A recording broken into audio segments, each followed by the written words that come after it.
इतने कॉल्स, इतने सारे कॉन्ग्रेचुलेटरी मैसेजेस जो आए हैं, सो ऑब्वियसली ओवरवेलमिंग है। मैं तो बस अपना पढ़ते गया एंड एग्जाम दे दिया तो आ गया। रैंक 1 का सपना मैंने ऐसे नहीं देखा था, पर हाँ ये जरूर था जो भी देना है अपना बेस्ट देना है। मैं कभी सोच के नहीं रखा था कि रैंक 2 आएगा मेरा। मेरा मानना ये है कि सबसे ज़्यादा इम्पोर्टेंट होता है कि आप अपना बेस्ट वर्जन बनो। एक प्रॉपर बैलेंस और एक proper schedule, that is the motto.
So students, let's continue. आज हमें देखना है banking. Okay, so are you ready for banking?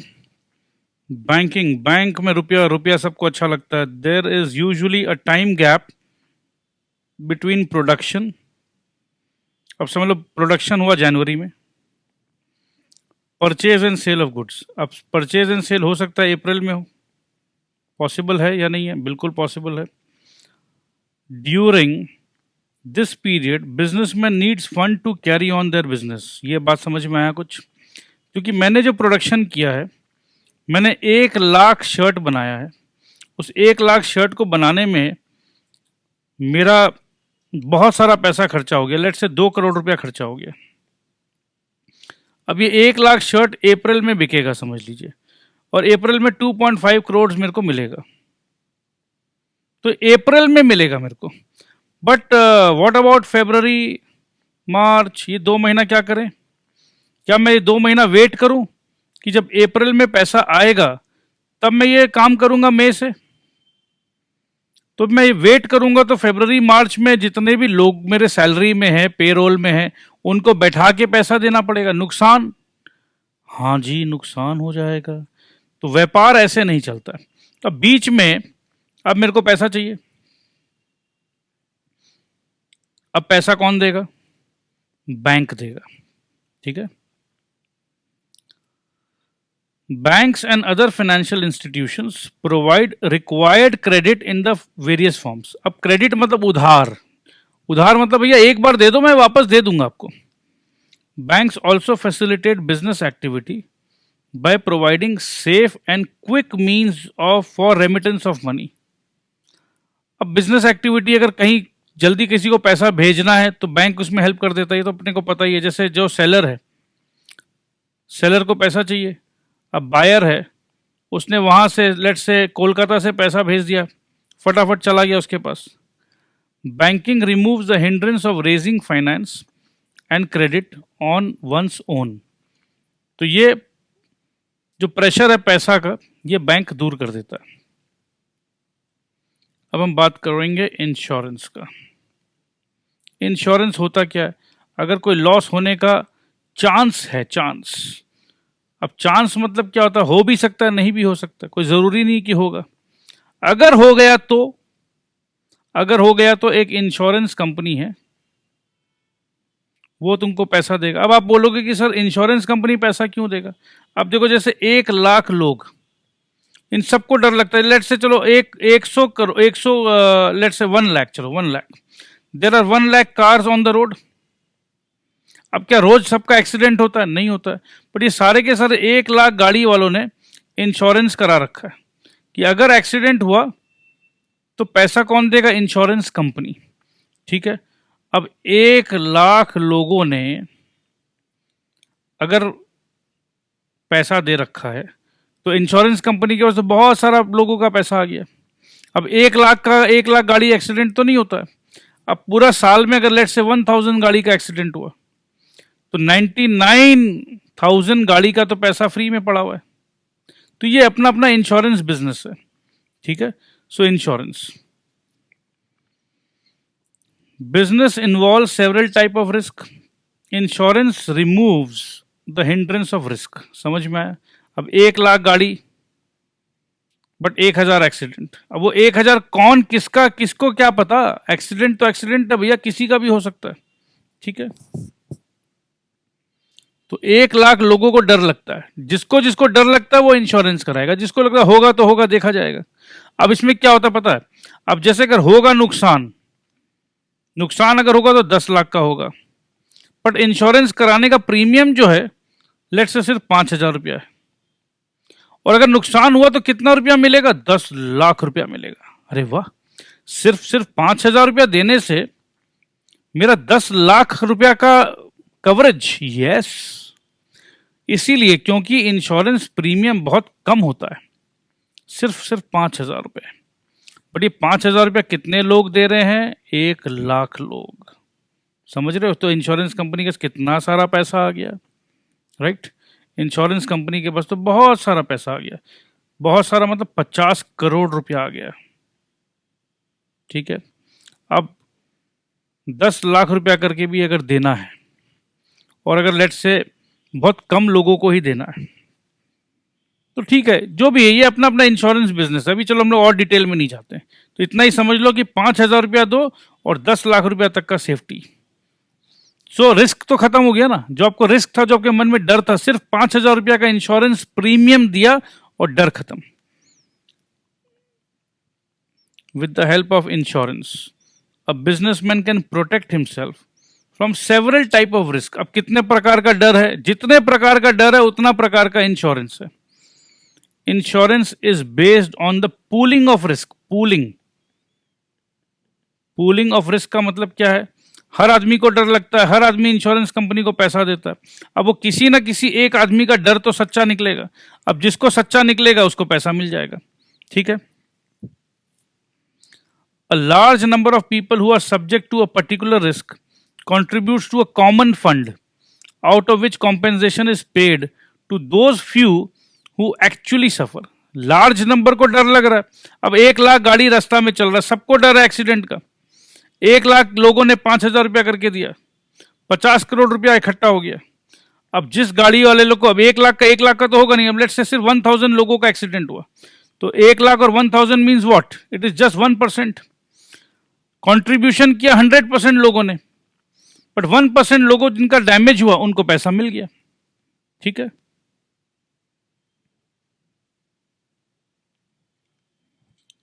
So those who actually suffer the loss, उनको पैसा मिल जाता है। There are various types of insurance. Fire insurance मतलब अगर मेरे को डर है आग लगने से कुछ खतरा हो जाए, नुकसान हो जाए। आग लगने से खतरा किसको सबसे ज्यादा हो सकता है? जितने भी गारमेंट मैन्युफैक्चरर्स है, कपड़ा वाले जो है भैया, कपड़ा और आग, अरे आग लग जाएगा तो बढ़िया बढ़िया लेट से 2 लाख रुपया का लहंगा डिजाइनर लहंगा करीना कपूर खरीदने वाली थी, 2 लाख रुपए का। अब वैसे मेरे पास बहुत सारे, मतलब 20 करोड़ रुपया का स्टॉक है मेरे पास, 20 करोड़, और अगर किसी ने आग लगा दिया मेरे फैक्ट्री पे तो 20 करोड़ रुपया का नुकसान हो जाएगा। मगर मात्र 2 लाख रुपया देने से मेरा इंश्योरेंस कवरेज हो जाता है। तो 2 लाख रुपया देने से 20 करोड़ का कवरेज, वाह यार, मजा आ गया। फायर इंश्योरेंस ओनली 2 lakhs, या चलो 2 लाख नहीं तो 5 लाख, 5 लाख नहीं तो 20 लाख, जो भी हो, बट आपको कवरेज कितना ज्यादा मिल रहा है देख रहे हो आप। 20 लाख रुपया दे दिया इंश्योरेंस कंपनी को और 20 करोड़ रुपया का सेफ्टी, ठीक है। फायर इंश्योरेंस, मरीन इंश्योरेंस, मतलब जो सी जहाज में अगर कुछ आ रहा है तो marine insurance, workman compensation insurance, life insurance etcetera. Workman compensation, भाई एक ये बंदा बड़ा इंपॉर्टेंट है, या काम कर रहे हैं, काम करते वक्त कुछ हो गया, ठीक है। सो वो सब अलग अलग टाइप का कॉम्पेंसेशन है, इसको डिटेल में अभी पढ़ने का कोई दरकार नहीं। इंश्योरेंस आप समझ चुके हो, जब आप लिखोगे तो ये एग्जाम्पल आप लिख दीजिएगा, डिटेल में अभी क्लास 9 में नहीं पढ़ेंगे। एडवर्टाइजिंग, एडवर्टाइजिंग के बारे में क्या कहना है, अपने सब कोई जानते हैं, ठीक है। सो एडवर्टाइजिंग को हम स्किप कर सकते हैं, बट एडवर्टाइजिंग कहाँ होता है? Various form of advertising and publicity such as press, press मतलब न्यूज़पेपर, आउटडोर डिस्प्ले, होर्डिंग वगैरह लगता है, रेडियो में, टेलीविजन में, लेटर टू कस्टमर्स आता है, फेयर्स, एग्जीबिशन, सिनेमाज एक्सेट्रा, ठीक है। एडवर्टाइजमेंट क्यों करते हैं? क्योंकि बहुत सारे कंज्यूमर को कुछ नहीं पता है, ठीक है। So in the absence of advertising consumers may remain ignorant of the availability of goods and services. बगल में एक नया रेस्टोरेंट खुला है, रेस्टोरेंट का एडवर्टाइजमेंट होगा तभी तो मन करेगा ना, अरे भैया दाल मखनी और पनीर बटर मसाला उससे मंगा लो, नया नया खुला है, ठीक है जी। तो एडवर्टाइजमेंट से पता चल गया। तो ये क्या रिमूव करते हैं? They remove the hindrance of knowledge. खबर ही नहीं था, अरे अब तो खबर हो गया, अब तो आ गया है, आपके टाउन पे आ गया है। सो आपके टाउन पे BA CA क्लासेस आ गया है जी। ओ माय गॉड, पता ही नहीं था, अरे अब तो पता चल गया है, ठीक है। सो एडवर्टाइजमेंट करेंगे तो पता चलेगा, पता चलेगा तो चलो काम आगे बढ़ेगा। कंज्यूमर को पता चलना चाहिए, तब तो कंज्यूमर खरीदेगा। सो एडवर्टाइजमेंट काम में आता है। Packaging, packaging means designing and producing suitable packages for different products. Packing means putting goods in wrappers, containers, etc. Packing helps to protect the goods from damage during transport and warehousing. It also makes the goods attractive. Packing helps in the conveyance and handling of goods. It removes the hindrance of risk by keeping goods safe and free from spoilage. Trade and transport of goods have become easier and safer due to improvements in the art and methods of packing. चलो ये भी clear हो गया। अब अपने बात करेंगे inter relationship between trade, commerce and industry. Inter relationship, trade, industry and commerce are elements of business, ये तो अपने को पता है। Trade implies buying and selling of goods and services in order to earn profits, ये भी पता है। Trade refers to sale, transfer और exchange and it is a part of commerce, ये भी पता है। कॉमर्स कंसिस्ट ऑफ ट्रेड, ये सब समझाया हुआ, बस उसी को वापस से रीड कर रहे हैं। एंड ऑक्सिलरीज टू ट्रेड और सर्विसेज विच फैसिलिटेट ट्रेड, ये भी पता है। Industry is concern with the production of goods. Industry का तो मतलब ये है ना कि भैया गुड्स बनना चाहिए, ठीक है। गुड्स बनेगा तो ट्रेड होगा, कॉमर्स होगा। सो इंडस्ट्री मतलब जैसे अगर अपने बात करें computer industry, air conditioner industry, तो जो भी इंडस्ट्री है मतलब उसका गुड्स बन रहा है कि नहीं। अब अपने बोलेंगे कि आजकल तो एयर कंडीशन इंडस्ट्री में भाई नया रेवोल्यूशन आ रहा है, नया टेक्नोलॉजी आ रहा है। कंप्यूटर इंडस्ट्री चेंज हो गया, लाइट्स का इंडस्ट्री चेंज हो गया, आजकल LED लाइट्स चल रहा है, LED, ठीक है।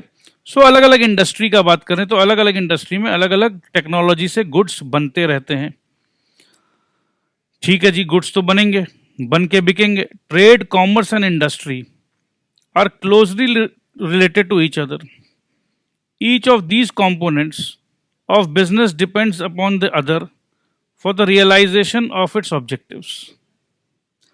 Industry produces goods which are distributed by commerce. Industry produces goods which are distributed by commerce. एकदम सही बात है, इंडस्ट्री का काम है गुड्स बनाना और कॉमर्स का काम है गुड्स को डिस्ट्रीब्यूट करना। No commercial activity is possible in the absence of industry. अगर अब इंडस्ट्री ही नहीं है, इंडस्ट्री नहीं है तो गुड्स नहीं है, और गुड्स नहीं है तो डिस्ट्रीब्यूट किसे करेंगे? एकदम सिंपल सी बात है। Eight the same time industrial production is meaningless without the distribution of goods. भाई दोनों एक, भैया मतलब ये है कि दोनों एक दूसरे पर निर्भर है। Through commerce, if industry is the backbone of commerce, commerce serves as the life line of industry. ठीक है जी, industry is the backbone of commerce. Commerce तो तभी होगा जब पीछे में गुड्स मैन्युफैक्चर होगा। ठीक है, so commerce serves as the life line of industry. अब कॉमर्स, इंडस्ट्री का भी लाइफ तभी तक है, इंडस्ट्री भी तब तक जीवित है जब तक कॉमर्स है। तो कुल मिला के दोस्त दोनों को एक दूसरे का दरकार है। Trade provides the necessary support to industry and maintains a smooth flow of commerce. Trade and commerce provide support to industry by maintaining a smooth flow of goods from producers to consumers. Trade is the nucleus of commerce, ये बात मैंने explain कर रखा है पहले. And as all the commercial activities revolve around the sale or exchange, trade provides the solid foundation upon which the superstructure of commerce is built. Trade foundation है, ये बात तो सही है, क्योंकि गुड्स बन रहा है तो बिक रहा है। Thus there is a high degree of interdependence between industry, commerce and trade. ये सबसे इंपॉर्टेंट है। आपको क्वेश्चन ये पूछा जा सकता है कि interdependence between industry, commerce and trade, तो आपका क्या कहना? बिल्कुल इंटरडिपेंडेंस है। तो इंटरडिपेंडेंस कैसे, आप आराम से लिख के आ सकते हो। अब ये देखो, उसको उसी बात को थोड़ा सा घुमा के बोलेंगे। Despite this interdependence, there are following points of difference between trade, commerce and industry. ये तो वो वाला बात हो गया जैसे एक माता पिता के तीन भाई बहन या तीन बच्चे, तीन भाई बहन आपस में, तो भैया एक ही तो है हम लोग। बट देखो कितना भी एक बोल लो, उसमें ये अलग है, उसमें ये अलग है, उसमें ये अलग है। ठीक है, सो वही बात कर रहा है। इंडस्ट्री जो है creates form utility by moulding resources into useful products. For example, cotton is converted into cloth. On the other hand, trade creates exchange utility by providing a link between producers and consumers. Commerce creates time, place and possession utilities through storage, transportation, insurance. ये utility तो अपने समझ चुके हैं, तो utility point से difference बताया गया, ये आप आराम से लिख के आ सकते हो।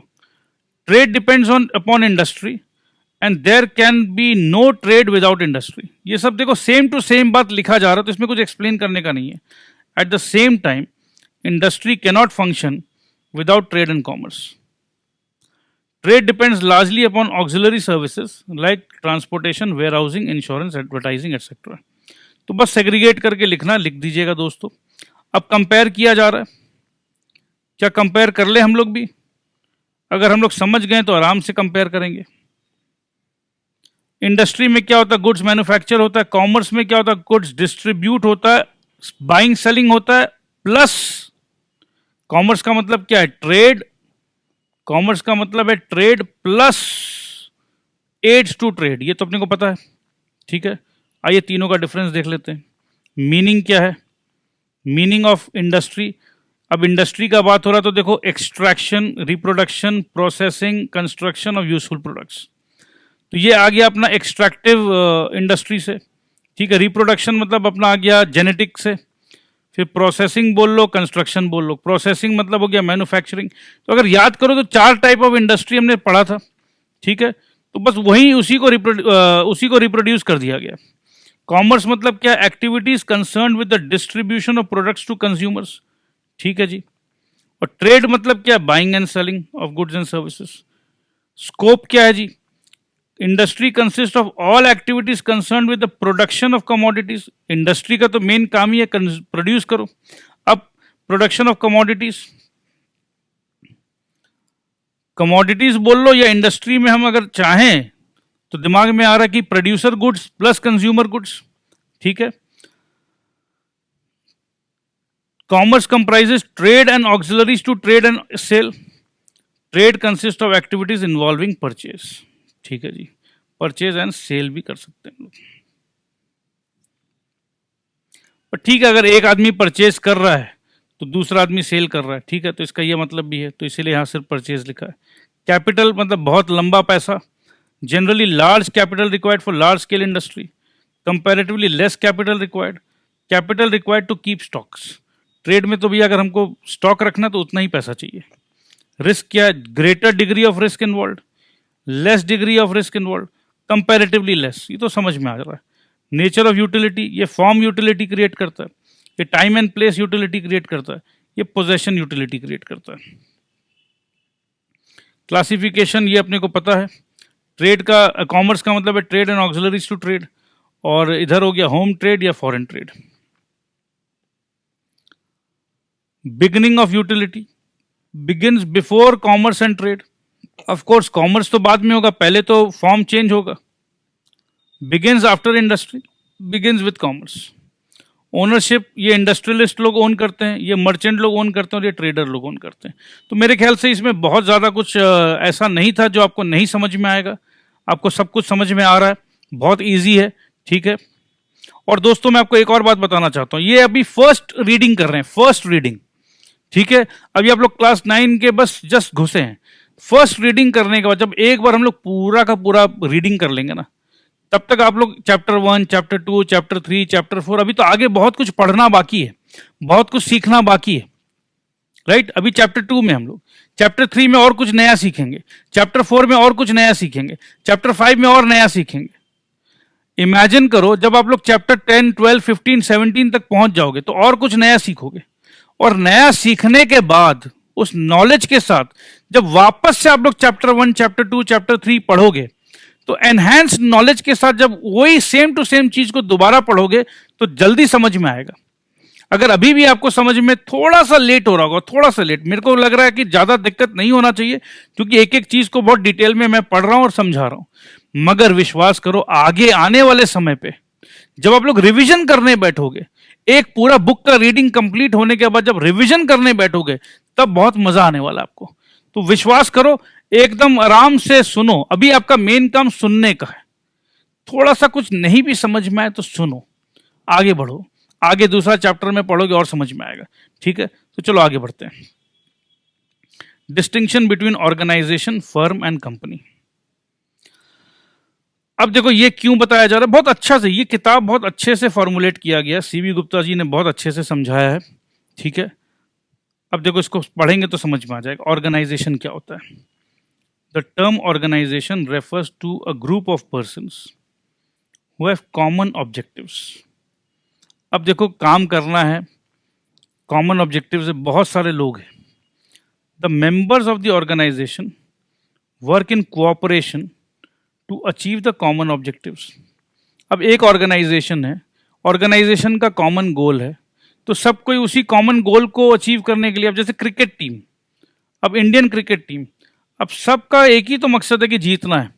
चाहे कोई बॉलिंग करे, कोई बैटिंग करे, कोई फील्डिंग करे, कोई विकेट कीपिंग करे, बट एक टीम है, एक ऑर्गेनाइजेशन, और सबका एक ही गोल है, जीतना है, ठीक है। The total work is divided among the members who communicate with one another. अब जैसे क्रिकेट का बात करें तो किसी को बैटिंग करना है, किसी को बॉलिंग करना है, अपना अपना काम को डिस्ट्रीब्यूट कर लिया। There is a central authority which prescribes rules and regulations and regulate the activity of the group. जैसे क्रिकेट टीम में कैप्टन होता है, वहां पर भी कोई डायरेक्टर हो गया, ऑर्गेनाइजेशन का कोई बड़ा बॉस हो गया, मालिक हो गया। तो यहां तक मेरे ख्याल से एकदम क्लियर है। अब आइए दादाजी को बोलते हैं। According to James D Mooney, ये नए दादाजी आ गए हैं भैया। नए दादाजी का क्या कहना है? Organisation is the form of every human association for the attainment of a common purpose. Organisation का मतलब ही है is a form of every human association, ठीक है। कोई भी ह्यूमन एसोसिएशन है जहां बहुत सारे इंसान मिलते हैं काम करने के लिए, तो उसे ऑर्गेनाइजेशन कह रहे हैं, और सबका एक ही मकसद होना चाहिए, ठीक है, एक ही मकसद। there are two types of relationships among the members of the organization, horizontal and vertical. ये बड़ा अच्छा है, horizontal and vertical. horizontal मतलब अगर ऐसे है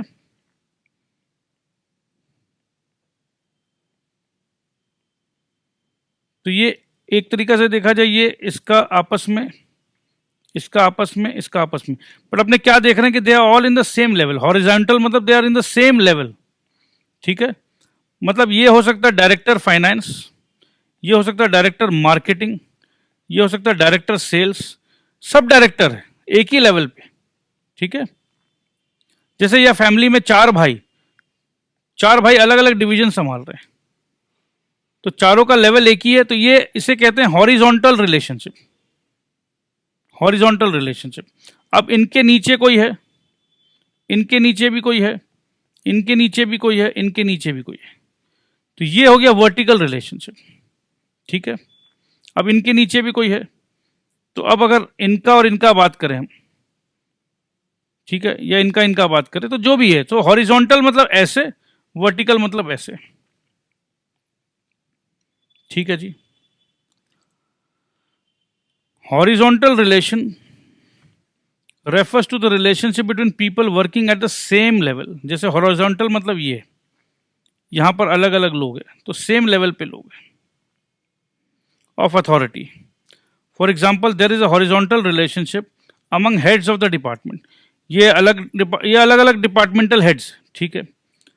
vertical relationship refers to superior subordinate relationship. Vertical मतलब ऊपर एंड नीचे, तो ऊपर नीचे का मतलब ही हो गया ना कि एक सीनियर एक जूनियर, बस सीधा बात है. For example there is a vertical relationship between head of the marketing department and the branch managers.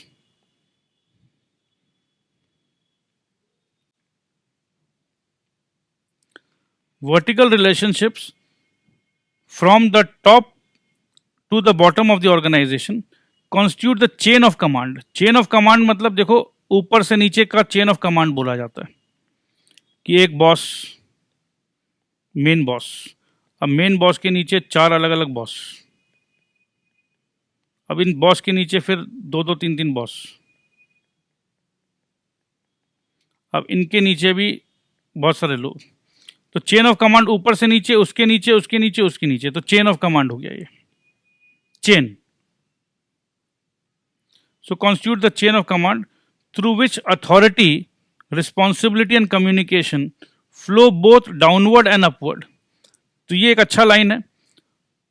Through which authority, responsibility and communication flow both downward and upward. ऊपर नीचे का जब बात हो रहा है तो भाई अथॉरिटी है, एक इंसान जो ऊपर में बैठा हुआ उसका कमांडिंग अथॉरिटी है, वो नीचे वाले को कुछ भी बोल सकता है, वो नीचे वाले को रिस्पॉन्सिबिलिटी देता है, भाई तुम्हारा जिम्मेदारी है ये काम.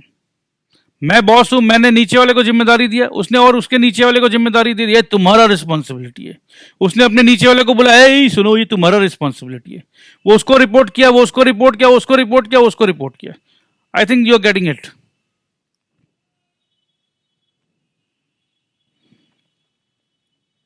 चलो बस ये आज का ये लास्ट पैराग्राफ यहाँ पढ़ते हैं, फिर उसके बाद रोकेंगे, आपको थोड़ा सा रिलैक्सेशन देंगे. ठीक है, don't worry. Oh my God, नहीं ये तो आज ही हम लोग खत्म कर लेंगे क्योंकि ये यहीं तक है. तो चलो भाई खत्म करते हैं. An organisation is a human group deliberately formed to design to achieve specific goals. The activities of an organization are coordinated rationally through assignment of duties and responsibilities. Size, complexity, formality, hierarchy, and lifespan are the main characteristics of an organization. An organization draws inputs from the environment, transforms them into some manner. अब environment मतलब देखो बहुत बड़ा environment है, organisation है, अब हम लोग कुछ काम करने के लिए आए हैं, अब एक बिजनेस ऑर्गेनाइजेशन है, धंधा करना है, काम करना है. अब अपने को खबर मिला रहे यार लेट्स से अपने होटल इंडस्ट्री से, अब होटल इंडस्ट्री में हम लोग अब क्रिकेट का टूर्नामेंट होने वाला है, तो हम लोग कोशिश करेंगे ना कि हमारे होटल में ही सारे प्लेयर्स लोग रुके. तो अपना अपना इंडस्ट्री, अपना अपना टाइम है, अपना अपना काम है, तो अपने स्टाइल से हम लोग करना चाहते हैं. So an organisation draws input from the environment. ये खबर कहाँ से मिला? अरे भाई खबर तो मिलता ही रहता है. Transform them into some manner and then deposits is output back to the environment. The input consists of energy, information, raw material, capital, manpower, etc. The output comprises of goods and services, waste material, profits, taxes, etc. बस वही जो भी काम करना input output है. अगर मेरे को शर्ट बनाना है तो शर्ट बनाने के लिए मेरे को यहीं से रॉ मटेरियल लेना है, लोग लेना है, आदमी लेना है और बना के बेच देना है. तो चलो ये तो हो गया बात ऑर्गेनाइजेशन का. अब अपने को बात करना है कंपनी का. Company company company. The term company means an association of many persons who contribute money or money's worth to a common stock and employ it for some common purpose. अब देखो ऑर्गेनाइजेशन में पैसा का बात नहीं लिखा था, ठीक है. ऑर्गेनाइजेशन में ये बोला it's a group of persons who have common objectives, ठीक है. तो क्या कंपनी भी एक तरह का ऑर्गेनाइजेशन है? बिल्कुल है. ये अब स्पेसिफिक बात कर रहे हैं. कंपनी का बात करते के साथ सीधा ही हम कंट्रीब्यूट मनी. तो कल तक एक ऑर्गेनाइजेशन था, अब हम उस ऑर्गेनाइजेशन के लोग मिलकर एक कंपनी फॉर्म करना चाहते हैं. कंपनी फॉर्म करने का मतलब अभी तक तो जैसे हम लोग लेट से मॉर्निंग वॉक जा रहे थे, हम लोग सब कोई मॉर्निंग वॉक में मिलते थे, तो हम लोग का सबका उद्देश्य था चलो आओ मॉर्निंग वॉक में मिलेंगे. तो we were an organisation of morning walkers. अब वहां से हम लोगों ने सोचा कि चलो कुछ और काम करना है, उसमें पैसे लगने हैं. तो मॉर्निंग वॉक ऑर्गेनाइजेशन ने मिलकर एक कंपनी फॉर्म किया, ठीक है. अब company means an association of many person who contribute money. अब पैसा निकाल भाई, जो पैसा निकाला वो कंपनी वाला हो गया, कंपनी का सदस्य हो गया. जो पैसा नहीं निकाला वो ऑर्गेनाइजेशन तो रहा बट कंपनी का मेंबर नहीं रहा. एंड उससे अब हम लोगों को कुछ कॉमन पर्पस है जो भी ये करेंगे. The common stock so contributed is denoted in money and is called the capital of the company, ठीक है. कंपनी का कैपिटल, जो पैसा दिया उसको कैपिटल कहते हैं. The persons who contribute it or on whom or to whom it belongs are the members. वही जैसे हमने कहा मेंबर बन गए इस कंपनी का. The proportion of capital to which each member is entitled is his share. अब भैया मैंने कितना कंट्रीब्यूट किया? अब जैसे 10 आदमी है, अब सब आदमी ने, किसी ने 1 लाख किया, किसी ने 2 लाख किया, किसी ने 3 लाख किया. तो जिसने जिसने जितना कंट्रीब्यूट किया उसे शेयर कहते हैं. Shares are generally transferable.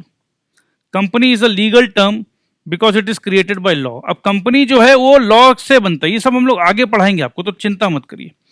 It is artificial, invisible and intangible. ये सब अभी नहीं समझ में भी आ रहा है तो आगे डिटेल में चर्चा होगा, इसीलिए मैं इसको स्किप कर रहा हूं अभी. It exist irrespective of the person who establish it. जिसने एस्टैब्लिश किया वो मर भी जाएगा तो कंपनी नहीं मरेगा. It has a separate legal entity independent of its members. जैसे ही मेंबर ने कंपनी का जन्म कर दिया, अब कंपनी अपने आप में ही उसका एक अलग अस्तित्व है. ये सब डिटेल में पढ़ाया जाएगा, ठीक है. The liability of the member is the generally limited to the face value of the shares. Face value of the shares को भी पढ़ाया जाएगा. मतलब जितना शेयर्स का मैंने वादा किया था कि चलो मैं 1 लाख रुपया दूंगा, तो मेरा लाइबिलिटी 1 लाख रुपए तक का ही है. A company is managed by the board of directors. Directors are elected representative of the members. ठीक है दोस्तों, अभी एक बार यहीं पर मैं इसको ज्यादा एलैबोरेट नहीं कर रहा हूं क्योंकि आगे आने वाले चैप्टर्स पे इसका डिटेल डिस्कशन होगा. तो ये अगर आपको अभी कुछ भी नहीं समझ में आ रहा तो इग्नोर कर दीजिए इसको प्लीज. अभी समझने का चेष्टा भी मत करिए क्योंकि बाद में जब आप पूरे समझ जाओगे तो ये आपको ऑटोमेटिकली समझ में आ जाएगा. Every formal group of person with common objectives can be treated as an organisation.